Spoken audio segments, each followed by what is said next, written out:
Welcome to the Glam Life Podcast, where we empower and inspire beauty professionals to take their careers to the next level. Your host, Victoria, is a certified business coach with over a decade of experience in the beauty industry, helping countless beauty professionals start and grow successful businesses. Now she's sharing her knowledge and expertise with you. Whether you're just starting out in the beauty industry or looking to take your business to new heights, this podcast is for you, covering topics like community, management, branding, and much more. So join us on this journey to build the beauty business of your dreams. Hello, and good morning. Welcome to the Glam Life Podcast. I am your host, Victoria Rocca. If you know me from Instagram, you know me as Victoria.glam. I am the owner of the Microblading Institute with locations in several cities now in the US, and I also own Brow Sister PMU Products, who sponsor this podcast. So make sure that you head over to browsister.com and check out our amazing arraignment of numbing products. We have primary and secondary products. We're bringing a new product to market just next month, which I'm really excited about. I'll probably reveal it here on the podcast, but I am debuting it at the UK PMU conference, where we are currently nominated for Best New Product in the UK. How exciting is that? In addition to all of those things, I also am and have been a beauty business coach for the last several years. I've helped lots of people just like you start their beauty businesses and really learn how to market and scale themselves, whether that's hiring and managing a team or branding yourself and figuring out who your ideal client is and how to speak to them. But I also talk a whole lot on this podcast for absolutely free about all of the feelings that go along with that, and kind of just, I don't know, you guys are almost my personal therapists. Like, I just kind of work this shit out. I just verbalize it on air, and we talk about our joint experiences with things that I know that we all go through.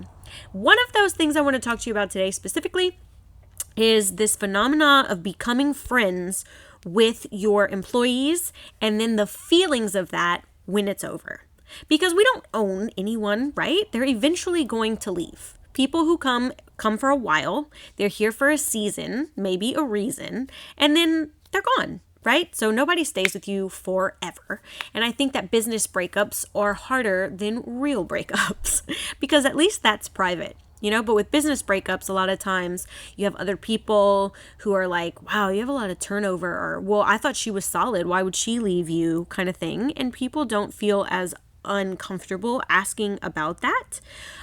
Whereas like in a relationship breakup, people are kind of like, they might ask, oh, what happened? But they're never going to say, I don't know. I just feel like it's messier when it's business breakups, or it can be. Sometimes breakups are really calm, easy breezy, you've reached the natural evolution of your path together, and that's fine. Like when Katie left. Katie was our front desk when we first opened our big location. When I purchased my building, we moved in here together, and she was here working as front end manager for almost a full year. And then she wound up taking a 40-hour-a-week job with benefits in the field she was in before she came to work for me. And I couldn't compete with that. I can't pay her that big of a salary and have her, working 40 hours a week and pay her also dental and health benefits and everything. I can't do that. I'm a small business who just purchased commercial property, I was still paying for the renovations and everything else. So it just wasn't practical. And it wasn't drama. It wasn't unkind words. As a matter of fact, about 3 weeks ago, Katie and I had a 2-hour-long brunch together. There's no drama there. And I think those kind of breakups are easy, right? Like, it's still, you feel a void, you feel the absence of that person. But then there are messy breakups where maybe someone wronged someone, or maybe you just feel really uncomfortable, because it doesn't always have to be a huge drama either. Like, I've had a drama breakup before. The first person to stab me in the back in this business, like truly become my friend, be close with me, felt like a sister, who I had big designs on just really elevating her. And, there's this old quote about leadership. You are not a boss if everybody around you is not eating. And so I make it my mission to make sure that the people who are pouring into me and my business get poured back into. Like Taylor, I made Taylor the lead educator. I offloaded all of our monthly courses to her and made her pretty pretty good living. And then I went even further and forced her to create her own curriculum, taught her how to do it, then marketed the class for her and made her rich. Let's be honest. And that's because she was so down and so loyal to me while I was in my building phase. If I make it to the top of the mountain, it is my duty as her leader to turn around and extend my hand to pull her up to the top with me. That's my job. Because if I'm eating but everybody around me is broke and hungry, first of all, they're going to stab you in the back. Just know that. And secondly, that's not a real boss, you know? Like, you can't even replicate success for other people. You can't be helpful or happy for the people who helped you get there, because nobody did it alone. I think that's really important. So with this first girl, I wanted to do all those things for her. And those were my intents and designs. I was giving her my clients as I was getting busier with trainings. I wanted to give her those initial trainings. It was a whole thing, right? But it didn't work out that way. And, we say it's not a big deal and it's in the past and who cares. And when I see her now, I'm polite and I say hello. But she really went off the rails, man. She really went fucking crazy. She posted all kind of shit. She said that I abused her. I mean, just, calling a lot of things much, I don't know, like making a mountain out of a molehill, let's say. And I think a lot of it stemmed from jealousy. But now that she runs her own business, I bet you a full doll hair that she would probably say, okay, I probably was overreacting on some of those things, or I was only seeing things from my frame of view. I wasn't seeing them from the point of view of the business owner, which that's great that I have the insight to look back on that with, what's the word that I'm looking for? Like when I look back on it, it's not through rose-colored glasses, but I'm also not still angry with her. I am still really sad about it though, because we were sisters, like she was supposed to be here. She was supposed to be here, but it's okay. It worked out because Taylor's a better fit for the company. And, yeah, I don't know. So there's dramatic breakups like that too, right? Where like we really don't, I mean, if I see her, I say hello, but I don't follow her. You know what I mean?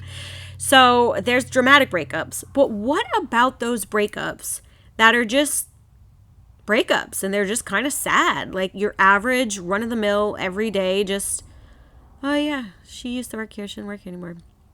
I think sometimes there's not necessarily a reason, because people have personal lives, right? So sometimes it's just that something was going on in their personal life, and so this wasn't a fit anymore, or maybe things are going on in your personal life.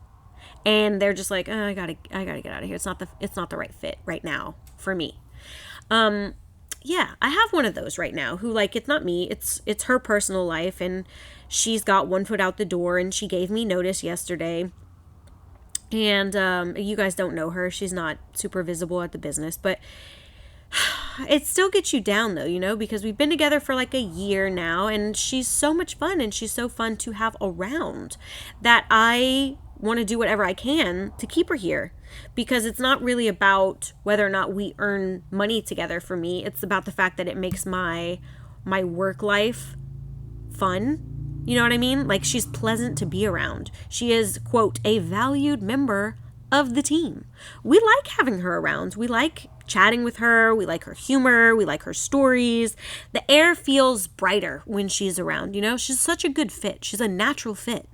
But she has things going on in her personal life right now that require her focus and her energy, and there's really not that much left over for work. So it's not that she's leaving us and going somewhere else. It's not that she's unhappy here and wants to leave. It's simply that she can't commit right now. So there's no drama.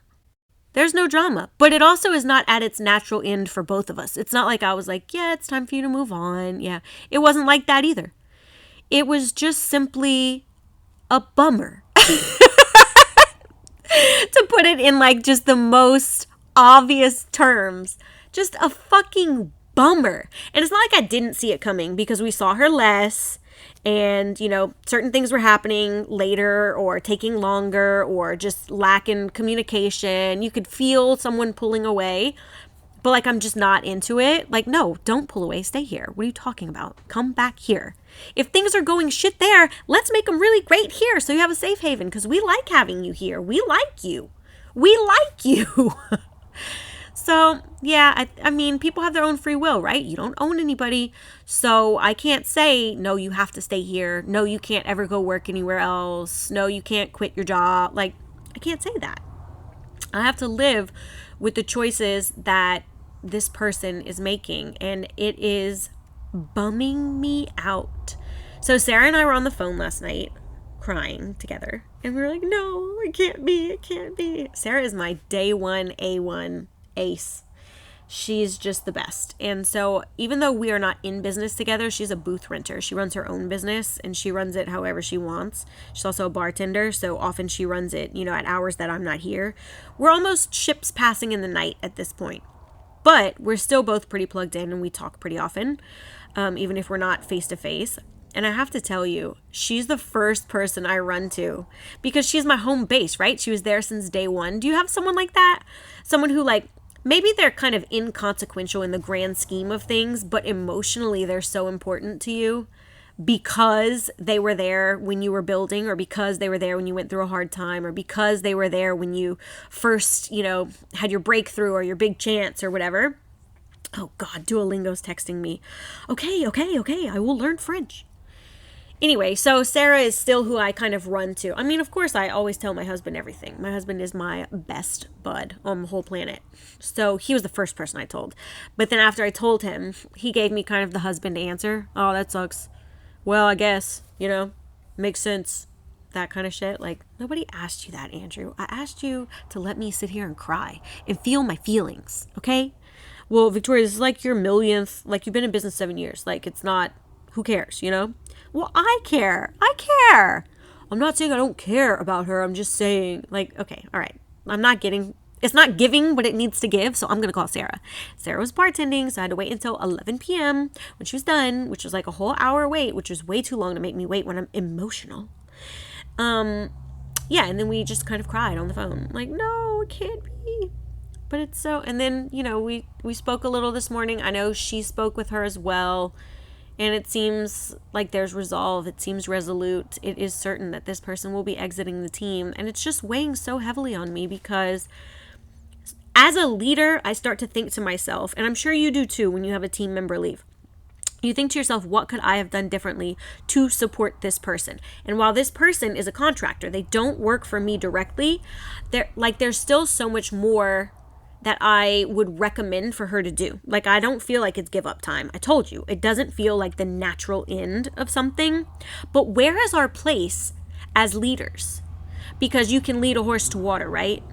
And I've coached hundreds of beauty businesses at this point. And there have been many times with no qualm that I have wiped my hands and said, listen, I gave you the blueprint. I told you what to do. If you didn't do it, what can I do? But in this one, because it's in my own roof, it's I can keep telling you, you need to do this, you should do that, you should totally do this. But if you're not implementing, I just feel like I witnessed, a crime and I didn't stop it. You know what I mean? It feels like that helplessness of I could fix this for you, but you won't fix it. I'm telling you how to fix it, but you won't do it. I could tell you what to set the oven at. I could tell you what ingredients to put together, in what order. But if you don't go to the grocery store and buy the ingredients and then sit in the kitchen and weigh them out or measure them out and put them together, you're never going to have the cake. You know what I mean? So it's like a double heartbreak because you're losing a fun part of the atmosphere.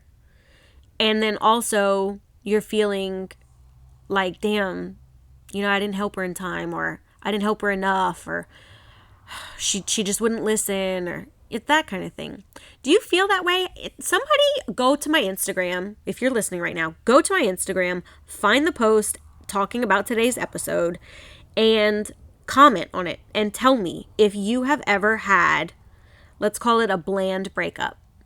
It wasn't spicy. There's no drama.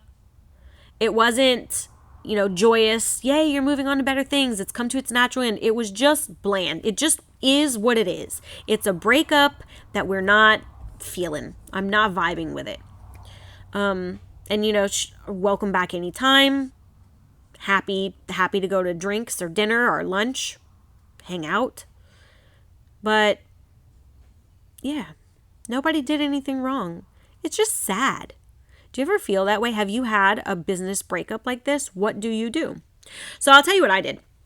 The first thing I did was reiterate the steps that I have said many times over the last year. You should do this. You should do this. And I also said, let's pause our financial obligation, because if that's the only reason you're leaving, that's truly the only reason you're leaving, then why wouldn't you just pause it and try the things that I'm telling you? If you actually are saying the truth, that you want to stay here and it's just a financial thing, like I can't put my focus and my time into this, which means that it's not earning me money or that it's costing me money. Okay, let's put a pin in the financial portion of our arrangement and come in and do the things that I'm telling you to do. And if that doesn't alleviate some of the stress from you, for you, however you want to put that, then okay, walk away. I was like, let's do a 30-day pause and figure out if you really worked hard at this, if you really concentrated and focused. But then I have to keep in mind that even though I am again offering, maybe that's just the leader in me. But just because I can lead doesn't mean that it's going to be received. Because she has already verbalized to me that she doesn't have the focus right now. She doesn't have the time right now because of those things happening in her life. And I don't want to put her business on Front Street and tell you what it is. But I mean, it's familial stuff and whatever. It's adult stuff. So I can't fix those problems. Those are personal issues, you know? There's nothing I can do to change that. The only thing I can do is help her earn money. And if earning money is going to alleviate any of those problems, that's great. But I almost feel like it's just a Band-Aid at this point. So, I mean, we're going to proceed and we'll see. If she gives me the effort back, I'm going to continue pouring into her because she is, quote, a valued member of the team, as they say, right? But that's truly what she is. That's the best way to describe it. What have you done? What have you guys done in this situation? Have you ever had somebody who was like on the brink of walking and you really just didn't want to lose them and then been able to pull them back into a nice, healthy, profitable, organized, non-chaotic, non-toxic work environment? Let's talk about the opposite. How about that girl I mentioned earlier? I know you've all had one of those. We call them business bullies. Have you ever had a bully in your business who just absolutely backstabbed you, betrayed you, dogged you out to other people, went their separate way? See, that's the thing. I think a lot of times, if you do not, if you're not a true leader and you're not helping them earn any money or realize their own goals or grow, if you're not making space for them to grow, or if they simply are delulu and feel like, well, I deserve this, or, you know, that entitlement, which I know I've spoken about several times. I even have an episode called Entitlement. If that's the case, then it's just, there's no going back. You know, once you start breaking shit in my shop, you gotta fucking go. So at that point, how did you handle the fallout afterward? Because you have to restrict access to things. You need to have systems in place to where you can restrict access to things on a dime. And then also, what's your public response going to be? Because if they're publicly accusing you of things or dragging you or whatever, what's your public response going to be? I personally love the Kim K, Princess Kate, Queen of England way of responding to things. I don't. Because why would I? It's not my business. It's none of my business what other people think about me at all. There are plenty of people who don't like me. I don't give a shit. You think I don't know? You think I don't know people don't like me? Of course you don't. You are not moving around half as much as I am. You like the things that I do, and you would like to do those things. But you don't want to do the things I had to do to be able to do these things. So you see me flying to London and driving through Switzerland and Germany with my husband on a week-long romantic vacation. You see me flying into Miami. You see me heading to Europe on solo trips with my girlfriends. That looks amazing. That shit looks amazing. That looks like a very romantic life. Not me buying acreage on the river, building a fucking castle, driving a Porsche. All that shit looks great to the materialistic girlies. That's the ones you have to watch out for, though, because those materialistic girlies are the first ones to get jealous, because usually they don't want to put in the work to get the things. And so when you hear things like, oh, what, we weren't good enough to be invited to dinner? That's a hater. That's a hater. Run. That's a hater. You cannot salvage that relationship. There's nothing you can do to please that person, because they're not pleased with themselves. It's not you that's the problem. It's just them seeing what they don't have, and they're jealous about that. So when you have somebody on staff like that, cut and run. Fire fast, hire slow. Fire fast, hire slow. That's always the name of the game. And honestly, I learned this in the strip club, and I will preach it until the day that I die, probably. Don't set expectations. Ooh, my AC's kicking on. If y'all hear that, I'm so sorry. Don't set expectations for people that are simply unrealistic, because it's just going to breed competitiveness and jealousy and negativity is infectious. So if you got one person who quits and there's somebody they've been chatting with, wait for them to quit too. Just know that it's festering, the seeds have been planted, and negativity is very contagious. So a great example of what I'm talking about is that at the club that I worked at in Baton Rouge, if you didn't get along with the other girls, you couldn't work there. And I carry that into my management skills today. If you don't get along with everybody, if somebody comes to me and says, so-and-so makes me uncomfortable, or they say these things, like we had this one girl who was a little delulu, okay? She was a little crazy cat. She was very young, and she got drunk at a work event, and I wasn't near her, so I didn't know about it, but another staff member told me that she was telling stories. That's the best way to say it, telling stories, right? So she started talking about how she was like a Russian spy at one point, and her crazy travels and all, like shit that was not true at all. Yeah, you gotta go. It's not gonna work out because you're making people uncomfortable in the workplace, and I'm not majoring in the minors over here. I'm not trying to be middle management when I'm the CEO and have big picture things to chase down, track down, and figure out. Like, I'm closing deals with European manufacturers and shit. I'm not trying to figure out how to mediate this very minute problem between you and someone you lied to when you were drunk. That's crazy talk. You gotta go. I'm not dealing with that. At the strip club, it was the same way. So if you were sitting in the back in the dressing room hating on another girl because she'd been in, a champagne room for 3 hours and you haven't been even called to stage and haven't made any money at all, stage money is the least money you make, by the way, then you're just sitting back there talking shit.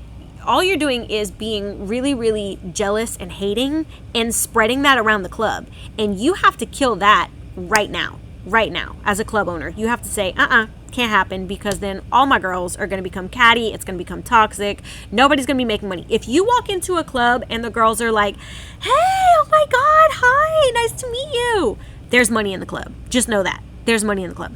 If you walk in and they side-eye you and they got their feet kicked up on the bar and they're smoking and they're rolling their eyes and they're saying, just so you know, that's my regular, there's no money in the club. Nobody's making any money. Just know that. If they're sitting in the back talking shit, there's no money in the club. None.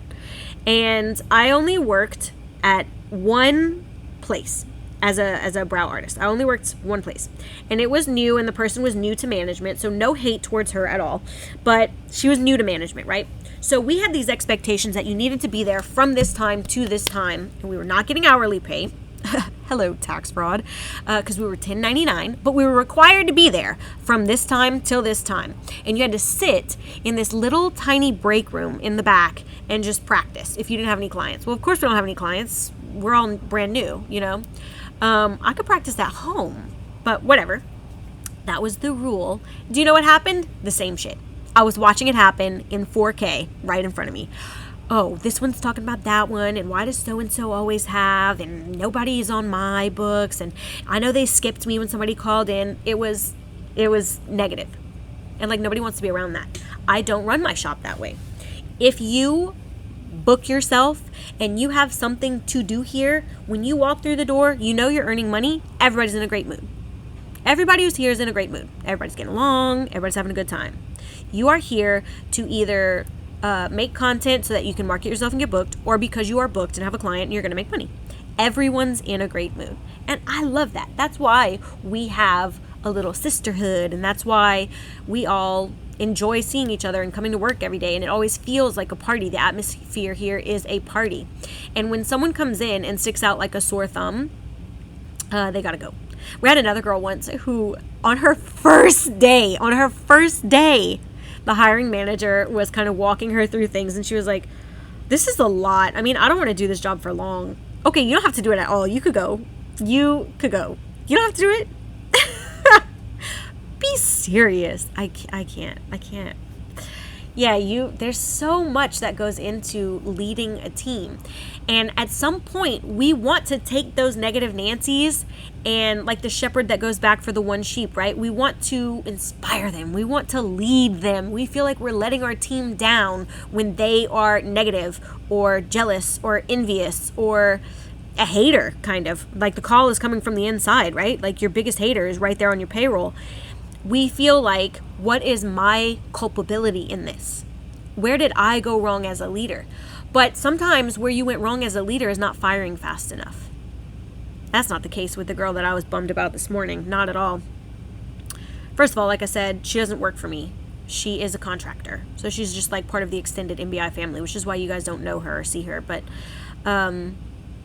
yeah, I think there have been cases where it's just felt like, this is good. It's good for you to move on. I'm ready. You're ready. Love you. I will see you soon.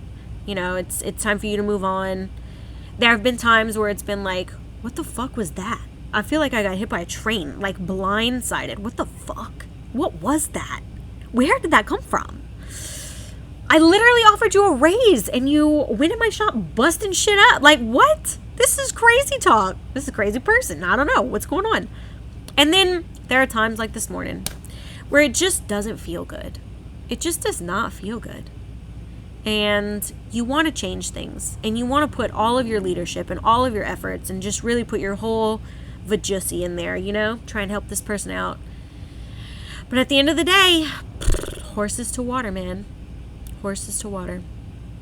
I hope that even if this wasn't helpful to you, hope that it was a little bit therapeutic for you, because I know that these are 3 different types of business breakups that we have all been through, or we all will go through. Just know that you're not alone. And if you'd like to talk about it, if you need to talk about it, you can always find me over at Instagram at victoria.glam.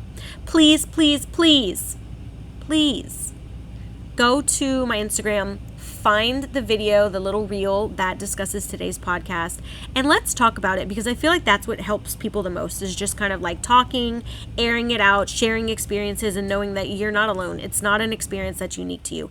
Everyone in this business has had a business bully, a business breakup. Everybody's had a bland breakup. Everybody. So let's chat about it.